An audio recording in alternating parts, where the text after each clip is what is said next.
Selebgram Lisa Mariana Presly Zulkandar memenuhi panggilan pemeriksaan Komisi Pemberantasan Korupsi, KPK, di Gedung Merah Putih, Jakarta, Jumat, 22 Agustus 2025. Lisa akan diperiksa sebagai saksi kasus dugaan korupsi pengadaan iklan di Bank Pembangunan Daerah Jawa Barat dan Banten, Bank BJB.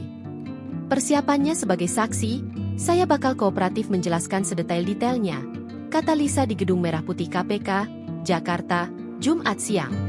Lisa tiba di gedung KPK pukul 11.26 WIB bersama tim kuasa hukumnya lalu langsung masuk ke dalam gedung setelah memberikan pernyataan singkat. Sebelumnya, KPK menyebut keterangan Lisa dibutuhkan untuk mendalami aliran dana non-budgeter dalam kasus korupsi Bank BJB. Tentu pemanggilan yang bersangkutan nanti di hari Jumat sangat dibutuhkan dan informasi-informasi yang nanti disampaikan oleh saksi tentu akan sangat membantu bagi penyidik untuk kemudian bisa mengungkap dan membuat terang perkara ini, kata juru bicara KPK Budi Prasetyo di Gedung Merah Putih, Jakarta, Rabu, 20 Agustus 2025. Meski demikian, Budi belum bisa menyampaikan apakah ada dugaan aliran dana dari mantan Gubernur Jawa Barat Ridwan Kamil ke Lisa Mariana. Dia mengatakan penyidik masih mendalami peruntukan dari dana non-budgeter tersebut.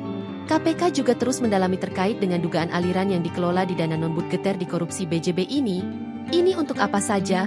Untuk siapa saja? Artinya apa? Artinya KPK sedang melakukan follow the money, ujar dia. Download Tribun X sekarang, menghadirkan lokal menjadi Indonesia.